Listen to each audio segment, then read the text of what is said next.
स्वागत है दोस्तों आपका कन्फ्यूज़न 9.2.11 में।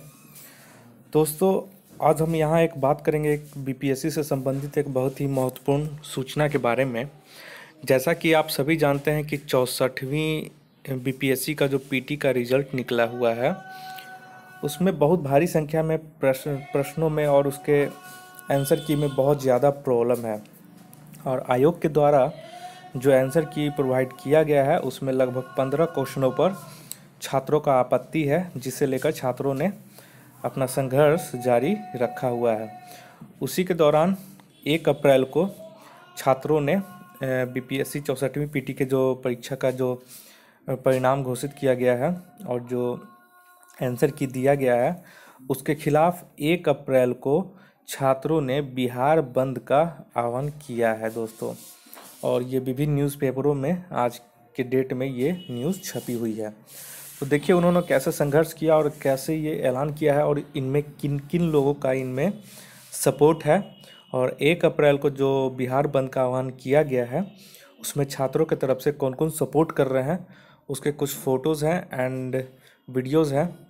जो ये सत्याग्रह शुरू किया है आयोग के धांधली के खिलाफ अपनी लड़ाई के लिए, तो देखिए इसमें क्या उन्होंने कैसे कैसे ये हासिल किया है। तो कल के डेट में विभिन्न परीक्षा संस्थानों में छात्रों ने घूम घूम कर वहाँ के डायरेक्टरों वहाँ के स्टूडेंट को अपने हक की लड़ाई में उनका साथ मांगने गए थे और लोगों को समझाया जा रहा था कि कैसे बीपीएससी आयोग के द्वारा ये धांधली की गई है और तानाशाही रवैया अपनाया जा रहा है। इसके लिए आप लोगों का समर्थन मुझे चाहिए, जिसमें विभिन्न कोचिंग संस्थानों में पढ़ने वाले छात्र और उनके स्टाफ लोगों ने इस आंदोलन में सहायता करने का आश्वासन दिया है। और 1 अप्रैल को जो छात्रों के द्वारा जो बिहार बंद का आह्वान किया गया है उसमें भारी संख्या में पार्टिसिपेट करेंगे दोस्तों। देखिए यहाँ पे कैसे इन्होंने घूम घूम कर लोगों को और लाइब्रेरी में भी यहाँ उन्होंने जाकर लोगों को समझाया और बीपीएससी के कार्य प्रणाली को यहाँ पे एक्सपोज किए हैं सब जगह घूमकर। और ख़ास बात यह है कि भारी संख्या में छात्रों ने और टीचरों ने और जो डायरेक्टर थे कोचिंग संस्थानों के उनका समर्थन इन छात्रों लोगों को मिला है, क्योंकि यहाँ पे सवाल है कि 15 क्वेश्चन पे जिसमें हजारों संख्या में छात्र पीटी परीक्षा से बाहर हो गए हैं। पीटी परीक्षा का जो रिजल्ट था उसमें से बाहर हो गए हैं, मेंस नहीं लिख पाए हैं।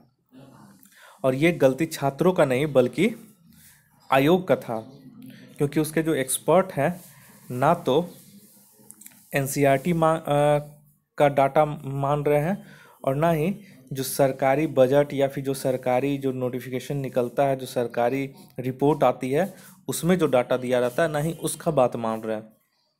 तो आखिर वो किसका बात मान रहे हैं ये भी नहीं वो बता रहे हैं। तो इस हिसाब से कहीं ना कहीं ये गैर कानूनी हो जाता है आयोग का ये कार्य प्रणाली, जिसके खिलाफ एफआईआर भी किया जा सकता है।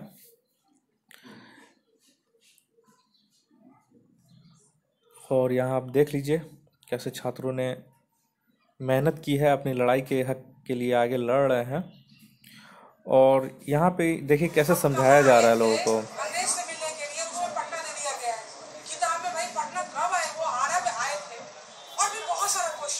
पूछा जा रहा है कि ग्रीन हाउस गैस में कौन सा गैस जो है मुख्यतः पाया जाता है, वन, और आंसर ई दिया गया है। CO2 है और इसी तरह CH4 है, उसमें आंसर ई दे दिया गया है। जब आप ईज पूछोगे, मुख्यतः पूछोगे तो आंसर CO2 ही होगा ना, तो आंसर ई दे दिया गया है। ऐसा हर बार किया जा रहा है। ऐसा एक क्वेश्चन का मैंने एग्जाम्पल दिया, ऐसा 12, 13, 15।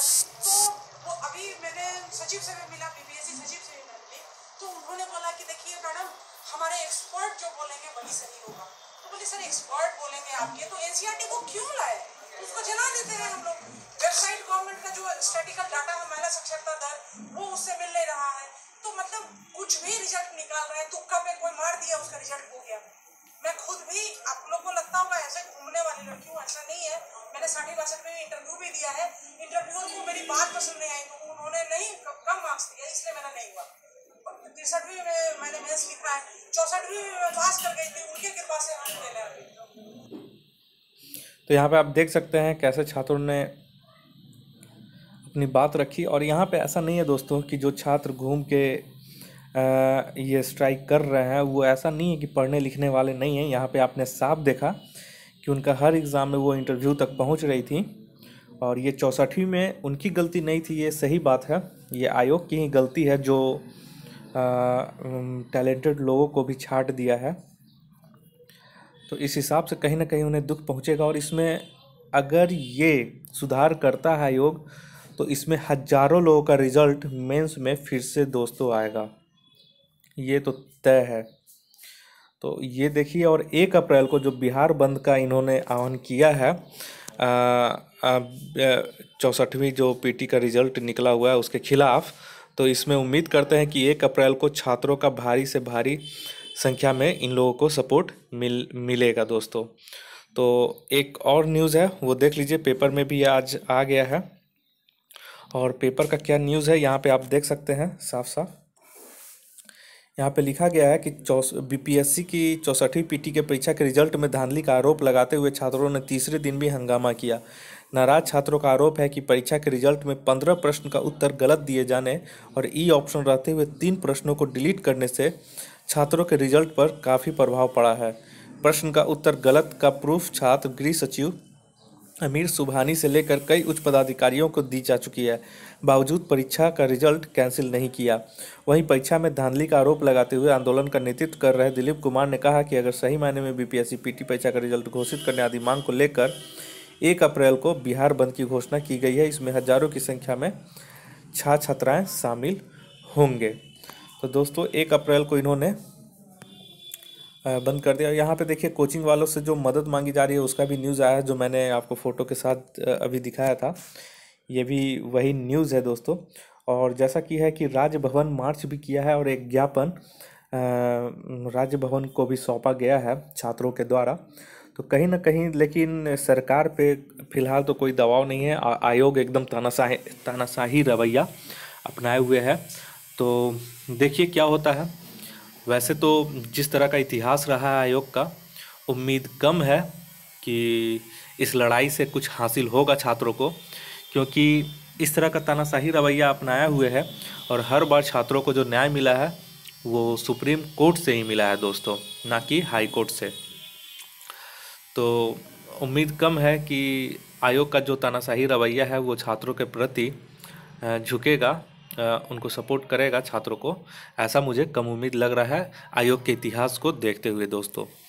तो इस वीडियो को ज़्यादा से ज़्यादा शेयर करें और इस चैनल को सब्सक्राइब करना ना भूलें, क्योंकि आगे भी जो नया अपडेट आएगा वो आप तक मैं बहुत जल्द पहुंचाऊंगा दोस्तों। इस वीडियो को देखने के लिए आप लोग का बहुत बहुत शुक्रिया। आपका दिन मंगलमय हो। धन्यवाद।